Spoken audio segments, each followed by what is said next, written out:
Just enjoy and listen to and have a fun of it. 안녕하세요. Just Have Fun 스토리 라디오 스테이션입니다. 네, 안녕하세요. 네, 본격적인 이야기 시작하기 전에요. 저희 채널 구독, 좋아요, 알람 설정 꼭 좀 부탁드릴게요. 여러분의 클릭 한 번이 저희한테는 정말 큰 힘이 되거든요. 네, 꼭 눌러주세요. 감사합니다. 자, 오늘 스토리 라디오 스테이션의 아주 인기 있는 시리즈죠. 글로벌 빅파마 파헤치기. 벌써 8탄입니다. 와, 8탄이네요, 벌써. 이번에는 영국을 대표하는 제약 공룡이죠. GSK에 대해서 아주 그냥 속속들이 파헤쳐보는 시간 갖도록 하겠습니다. 네, 맞아요. 저희가 오늘 GSK를 딱 고른 이유가 있어요. 이 회사가 지난 몇 년 사이에 정말 뭐랄까 드라마틱하게 변신을 했다는 거예요. 변신이요? 네, 우리가 아는 센소다인 치약이나 테라플루 같은 거 있잖아요. 그런 소비재 사업부를 확 떼어내고 완전히 새로운 모습의 제약사로 거듭났다고 하더라고요. 아, 정말요? 네, 그래서 도대체 어떤 변화가 있었는지 또 앞으로는 어떤 큰 그림을 그리고 있는지 이게 궁금하잖아요. 아, 그렇죠. 소비재를 떼어냈다니 그거 되게 안정적인 사업 아니었나요? 어떤 비장의 무기를 준비하고 있는지 오늘 한번 제대로 파헤쳐보죠. 시작할까요? 좋습니다. 자, GSK 변신의 핵심. 역시 2022년에 있었던 아주 큰 결정부터 봐야겠죠. 네, GSK가 그동안 쭉 해왔던 컨슈머 헬스케어 사업부. 그러니까 방금 말씀하신 그런 치약, 감기약, 영양제 이런 거 만들던 부문을요. 헤일리온이라는 이름의 회사로 완전히 분리독립시켰어요. 헤일리온 들어본 것 같아요. 그럼 GSK는 이제 뭘 하는 회사예요? 원래도 약 만들던 회사 아니었나요? 물론이죠. 약 만들었죠. 근데 이제는 그 일반 소비자들이 바로 사는 제품들은 헤일리온에 다 넘기고요. GSK는 진짜 의사 처방이 꼭 필요한 전문의 약품 그리고 백신 여기에만 완전히 집중하는 그야말로 순수 바이오파마 기업으로 변신한 겁니다. 아하, 선택과 집중이군요. 그렇죠. 목표도 아주 커요. 2030년까지 전 세계 25억 명의 건강에 기여하겠다. 질병보다 한 발 앞서 나가겠다. 이런 포부를 밝혔죠. 와, 25억 명. 스케일이 진짜 엄청난데요? 근데 그 안정적인 소비재 사업부를 왜 굳이 분리했을까요? 좀 아깝다는 생각도 살짝 드는데. 그게 바로 GSK의 큰 그림인 거죠. 일종의 전략적 선택. 소비재는 뭐랄까 꾸준하긴 한데 성장이 막 폭발적이진 않잖아요. 그렇죠. 안정적이긴 하죠. 네. 근데 전문의 약품이나 백신은 개발 성공 확률은 물론 낮고 위험 부담도 크죠. 하지만 일단 성공하면 이건 비교가 안 될 정도의 성장과 수익을 가져다 줄 수 있거든요. 아, GSK는 바로 고위험 고수익 게임에 본격적으로 뛰어들기로 한 거예요. 하긴 요즘 제약 바이오 분야 성장세가 정말 무섭긴 하더라고요. 그럼 이 새롭게 태어난 GSK가 나아갈 방향 핵심 전략은 뭘까요? GSK는 딱 3가지 핵심 가치를 내세우고 있어요. 첫 번째가 혁신, 이노베이션, 두 번째가 성과, 퍼포먼스, 그리고 마지막이 신뢰, 트러스트. 혁신, 성과, 신뢰? 네, 혁신적인 약을 만들어서 뛰어난 성과를 내고 또 사회로부터 신뢰를 받겠다 이런 거죠. 혁신이란 성과는 당연히 중요해 보이는데 신뢰를 저렇게 딱 전면에 내세우는 건 좀 뭔가 이유가 있을까요? 네, 아무래도 그럴 만한 이유가 좀 있어요. GSK가 과거에 몇 번 좀 시끄러운 일이 있었거든요. 특히 법적인 문제들이 뒤에서 좀 더 얘기할 기회가 있을 것 같은데요. 아, 그렇군요. 그래서 아마 우리가 과거의 논란을 딛고 이제 진짜 투명하고 윤리적으로 경영하겠다 이런 의지를 강하게 보여주려는 메시지 같아요. 아하, 단순한 구호가 아니라 과거에 대한 반성, 또 미래에 대한 약속 이런 거군요. 그렇죠. 글로벌 기업이니까 규모도 상당하겠죠. 네, 그럼요.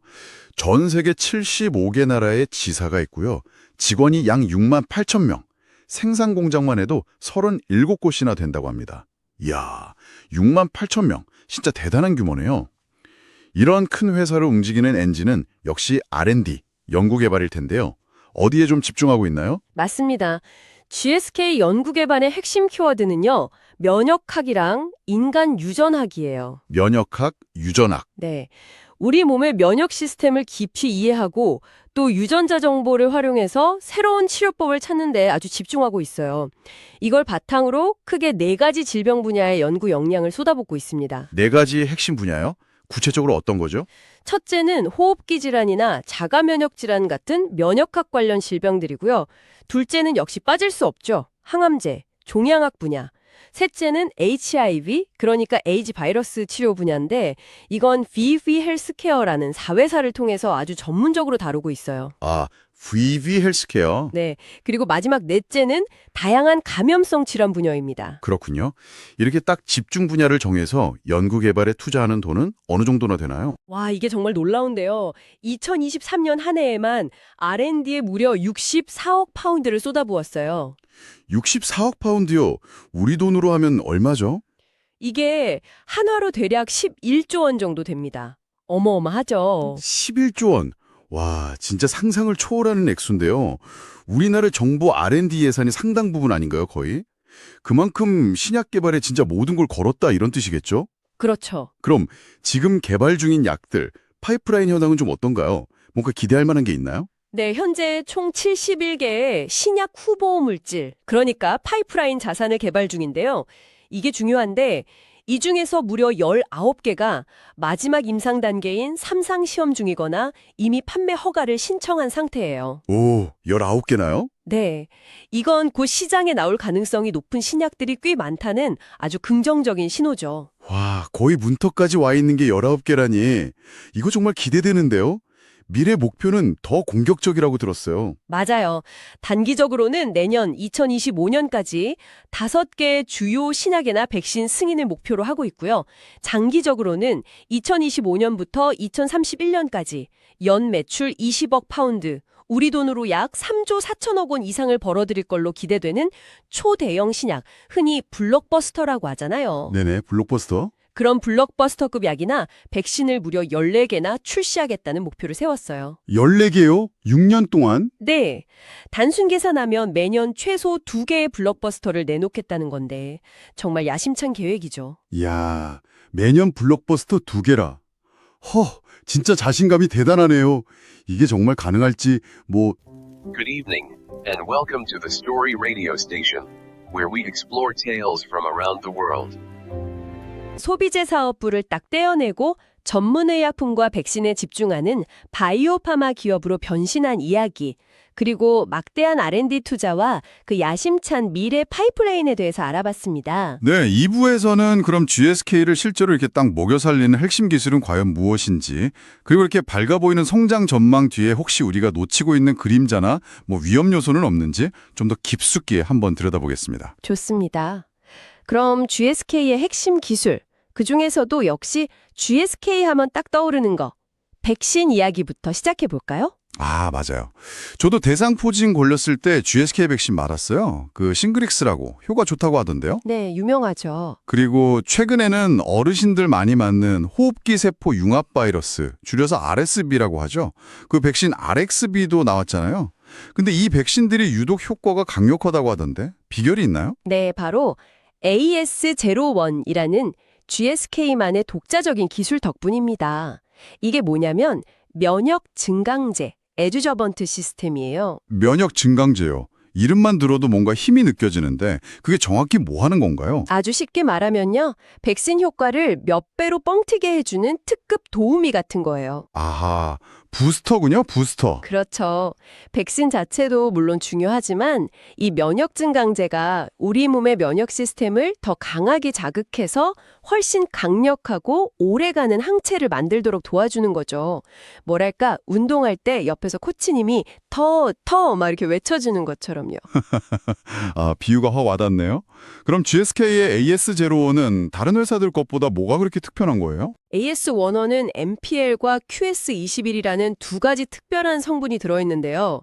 이게 마치 환상의 짝꿍처럼 시너지 효과를 내는 시스템이에요. 작동 방식도 되게 영리한데 백신을 딱 맞고 나면 아주 빠른 시간 안에 한 24시간 내에요. 우리 몸의 1차 방어 시스템, 선천 면역이라고 하죠. 그걸 확 깨워서 비상사태를 알리고요. 네네. 그 다음에 본격적으로 항체랑 T세포를 만드는 2차 면역 반응을 최적화시켜서 아주 오랫동안 그 병을 기억하고 방어할 수 있는 강력한 면역 기억을 만들어내는 거예요. 와, 단순히 면역 반응만 높이는 게 아니라 오래가는 기억까지 심어준다니 이거 진짜 똑똑한 기술인데요. 그렇죠. 그래서 AS1원의 가장 큰 장점이 뭐냐면 나이가 좀 드셨거나 면역력이 약해진 분들에게도 젊고 건강한 사람 못지않게 아주 강력한 면역 반응을 이끌어낼 수 있다는 점이에요. 아, 그래서 어르신들한테 효과가 좋군요. 네. 싱그릭세라 50세 이상 성인에서 90% 넘는 예방 효과를 보이고 심지어 70세 이상 고령층에서도 4년 뒤까지 85%의 효과를 유지하는 비결이 바로 여기에 있는 거죠. 이야, 확실히 강력한 무기네요. 근데 혹시 이 AS1호 기술 하나에 너무 의존하는 건 좀 불안 요소는 없을까요?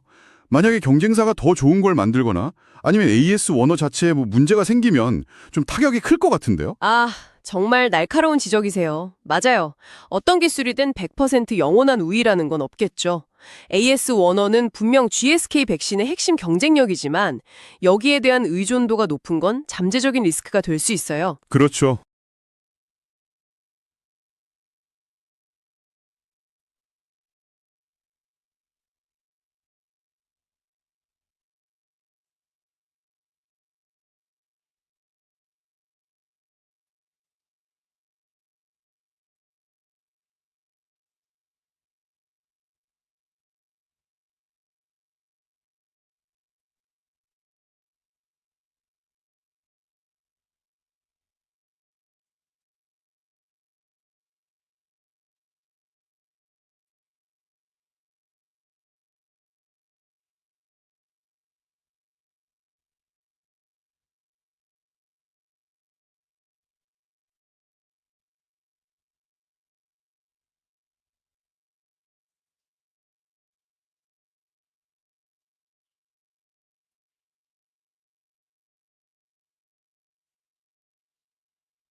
그래서 GSK도 당연히 다음 세대 기술을 계속 연구하고 있을 거고요.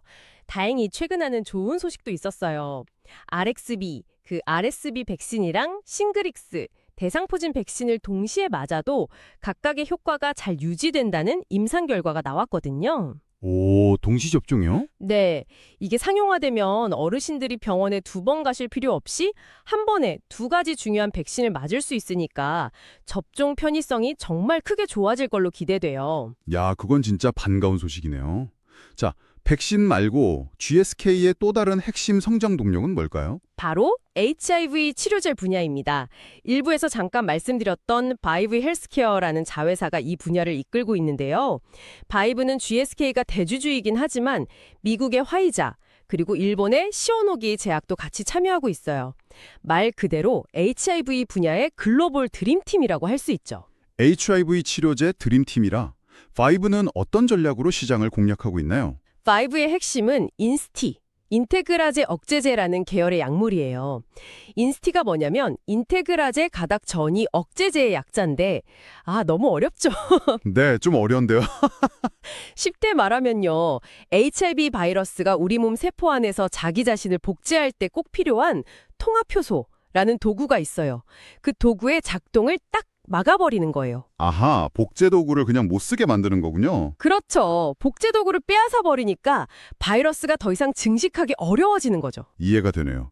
그럼 5는 여기서 멈추지 않고 더 나아간다고요? 네, VV의 야심은 이게 끝이 아닙니다. 바로 초장기 지속형 ULA, 울트라 롱 액팅 치료제 개발에 박차를 가하고 있어요. 초장기 지속형이요. 얼마나 오래 가는 건데요? 보통 매일 약 먹어야 되는 거 아니었나요? 맞아요. 지금은 보통 매일 약을 먹어야 되는데 VV가 개발하는 ULA 치료제는요. 한 번 주사로 몇 달 동안 효과가 지속되는 걸 목표로 해요. 몇 달이요?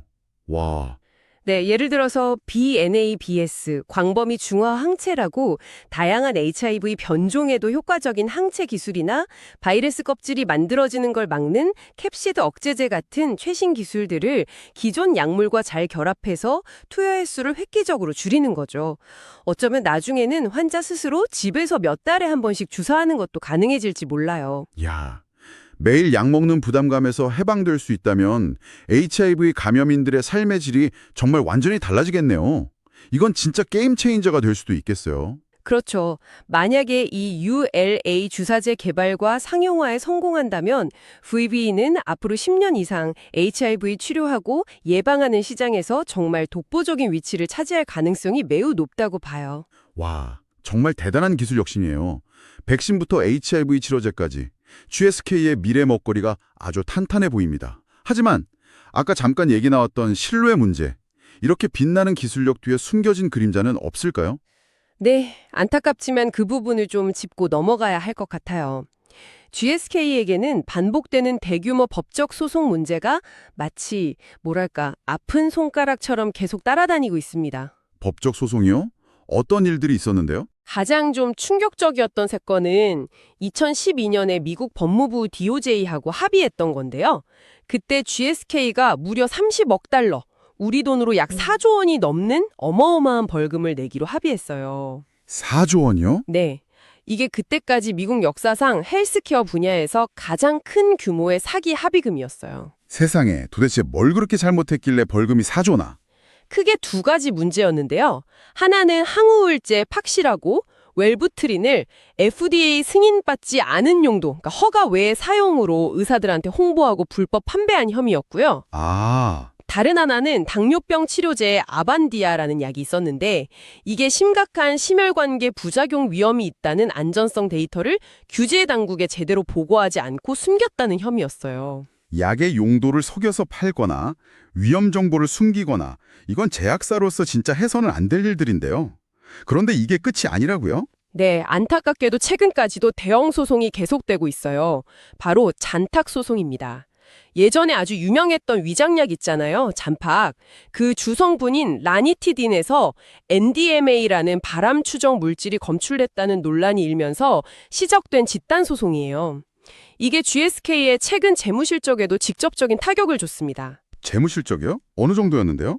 GSK가 2024년에 이 잔탁 관련 소송 합의 등에 대비하기 위해서 무려 18억 파운드, 우리 돈으로 약 3조 원에 달하는 막대한 금액을 충당금으로 쌓아뒀어요. 충당금만 3조 원. 네, 이 엄청난 충당금 때문에 회계장부상으로 발표된 전체 영업이익이 전년 대비 무려 33%나 푹 꺼져버렸습니다. 이야, 3조 원 때문에 이익이 3분의 1 토막이 나다니.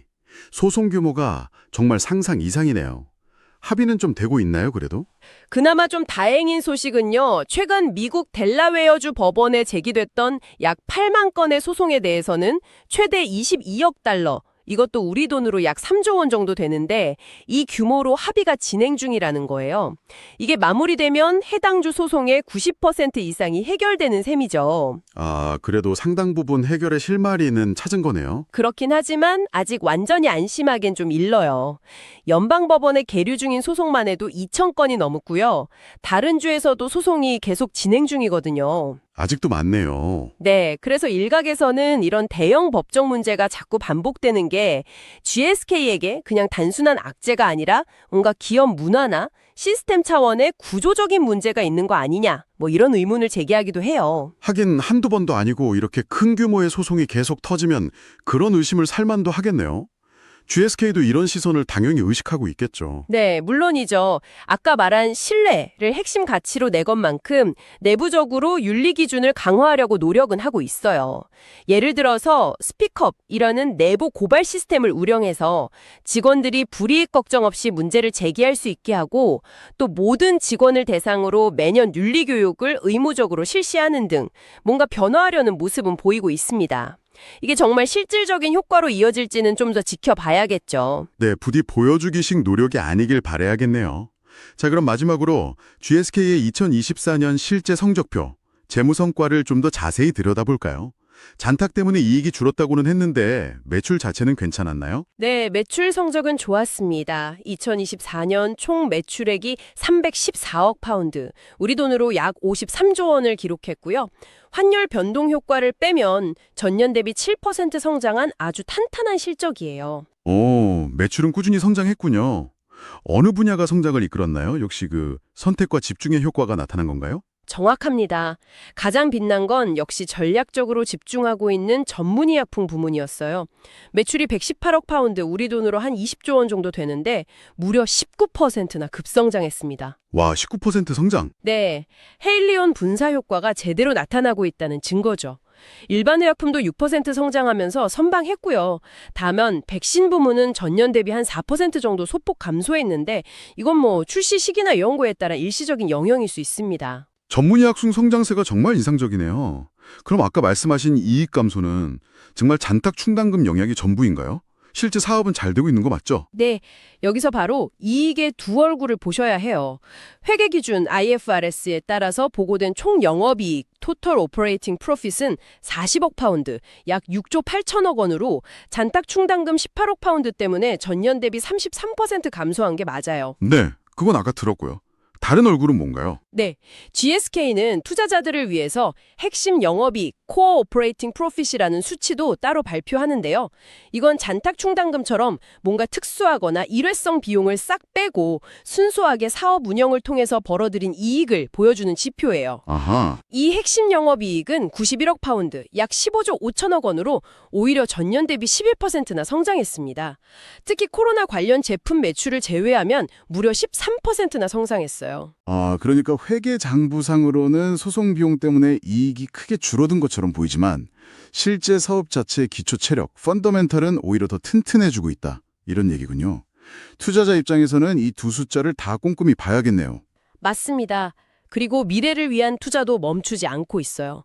아까 말한 R&D에 11조 원 가까이 투자해서 긍정적인 임상 결과들을 많이 확보했고 또 외부 기업하고 협력하거나 인수합병, M&A도 활발하게 진행하면서 미래 성장 동력을 계속 채워나가고 있는 모습입니다. 자, 오늘 저희가 함께 살펴본 GSK, 컨슈머 사업부를 떠나보내고 전문의약품과 백신 중심의 바이오파마 기업으로 성공적인 변신을 추진하고 있는 것 같습니다. 네, 그렇죠. AS01이라는 강력한 백신 기술, 또 VIV를 통한 HIV 치료제 혁신 같은 확실한 성장 엔진을 갖추고 있고 핵심 사업 자체의 성장세도 분명하고요. 네, 하지만 2012년의 그 뼈아픈 기억, 그리고 현재 진행형인 잔탁 사태에서 보듯이 반복되는 대규모 법정 리스크는 여전히 GSK가 풀어야 할 가장 큰 숙제이자 부담인 것 같아요. 맞아요. 앞으로 남은 소송들을 얼마나 슬기롭게 잘 관리하고 또 그 막대한 R&D 투자를 약속한 대로 혁신적인 신약 출시로 꾸준히 연결해 나가느냐, 이게 GSK의 미래를 결정지을 핵심 변수가 될 것 같습니다. 그래서 마지막으로 여러분께 질문을 던져봅니다.